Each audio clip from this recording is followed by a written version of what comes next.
Welcome to Riddlewood Cove, a solemn, brooding village situated betwixt a large lake and dark woodland. The road cutting through the middle, though spattered with potholes and coarse gravel, is somewhat safe. Safe enough for merchants to pass through the village to trade their wares, or for adventurers, such as yourself, to seek a tavern for the night. Or perhaps you seek something more. As weary as you are from a full day's ride, you dismount from your steed and settle your loyal companion at a stable adjacent to the tavern locally known as the Lake's Secret. A thick fog had begun to roll in from across the lake just as you arrive at Riddlewood Cove, and you felt keen to rent a room for the night, fill yourself with hot stew and some ale, and mayhap mingle with the tavern folk before slumber.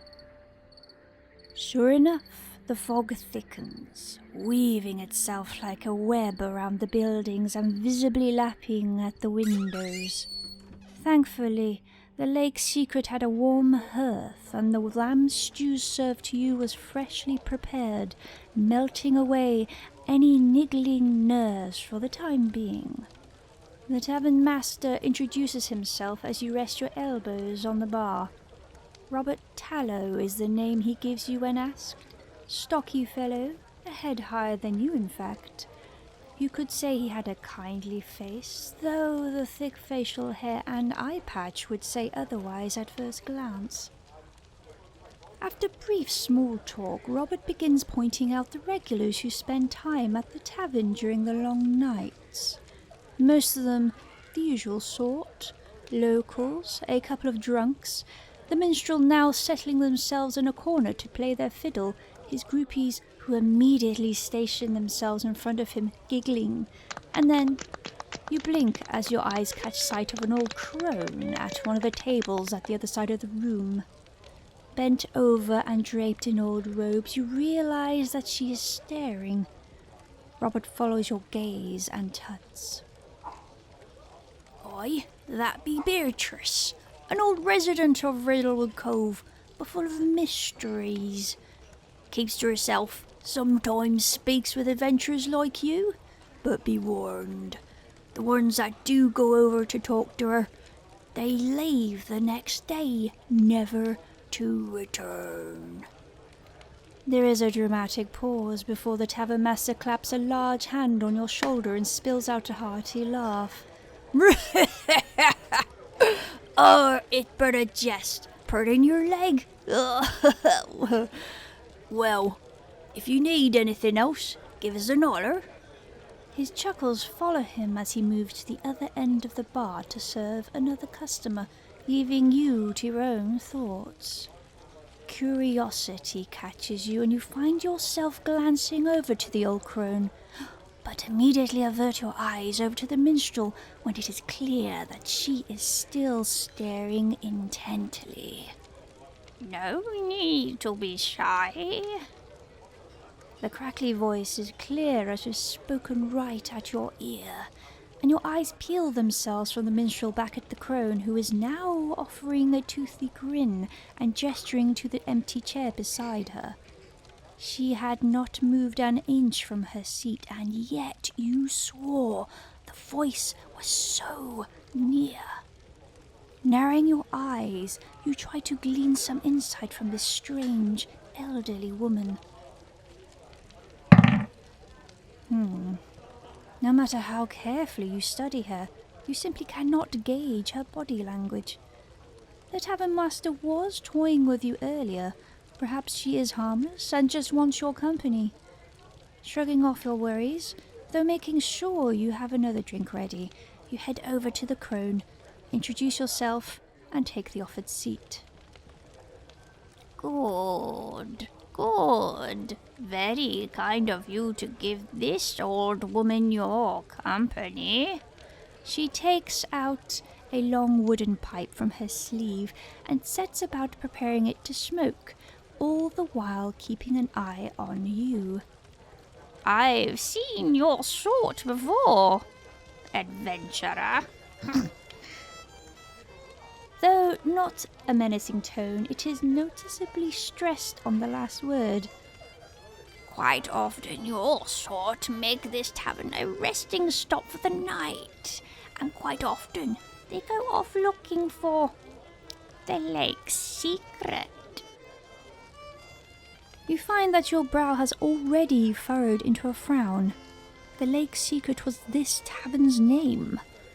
If they spent the night here, then they didn't need to go look. Yes, you are correct. This tavern is named as such. She rolls her eyes as you raise your eyebrows. No word had left your lips. How did I know what your thoughts were? Ugh. Oh, my dear adventurer, do you ever wonder what happens to your sort when they finally hang up the sword? Yes, I was once like you, on the road, seeking excitement, riches, fame. Many decades ago, of course, but my skills remain just as keen as they once were. A chuckle from her is briefly muffled as she takes a couple of deep puffs of her pipe. And yes, to answer the questions you were going to ask, I'm sure, is that indeed this tavern is named after the lake's secret. Of course it is. Yeah. Suddenly, she makes a grab for your drink. You manage to snap up the ale just in the nick of time, and the crone swipes at thin air. With a humph, she sits back in her chair. In my younger days, that ale would have been mine. Not giving her another chance, you cradle your ale and sip at it while asking her to continue her story, remembering to say please as she gives you the eye. The tavern master was not totally making humorous banter. There is some truth in it. Adventurers such as yourself do come to me to learn of the secret. And yes, I give them some information. At a price, of course. Well, maybe they do not return when they venture out to search for it. Or maybe they simply do not return to this tavern and move on. The crone then leans forward as if to whisper, Maybe you are different. There is a sudden crescendo of the fiddle the minstrel is playing, and the groupies around them clap and cheer, a distraction causing you to turn your head in their direction for a moment. They are quite talented. Were they local or a traveller like yourself? A breeze tickles the nape of your neck, and with a shiver you look back to where the crone was sat to see her seat empty. Looking around, startled, you no longer see her in the tavern, which confuses you as you had only turned away for but a moment. You then notice a rolled up parchment on the table before you. Strange, as you could swear it was not there previously. Had the old crone left it for you? Taking the parchment and feeling it was probably best to retire for the evening, you finish the last of your drink and head over to Robert to ask for your room key.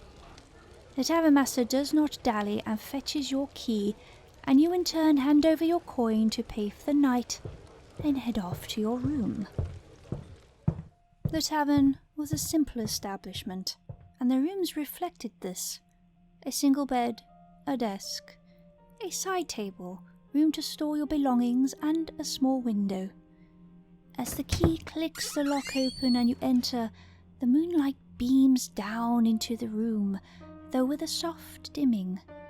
At closer inspection, you notice the fog reaching even to this higher floor, and it is rather thick.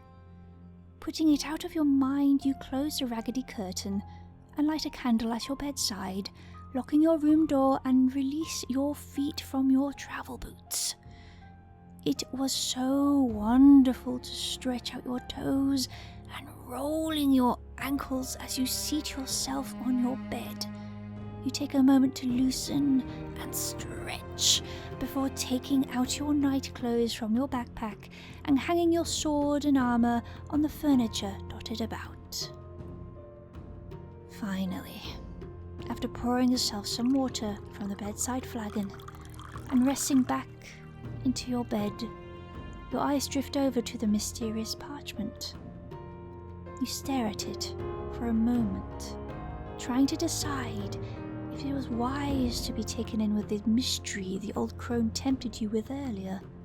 Taking a quick swig from your glass and setting it aside, you give in to curiosity and fetch up the scroll, sitting cross-legged on your bed, and unravel it. Your eyes light up. Yes, she had spoken true that you were an adventurer.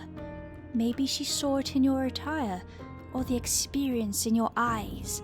Perhaps she had caught glances of the trinkets hanging off your belt or bag. Either way, what she had left you excited that very spirit that had taken you away from your family home, from your hometown, over hills and along roads, passing through cities and towns and miles of countryside. This very item was one such thing that first started you on your journey, and once again it had awakened your calling. It was a treasure map.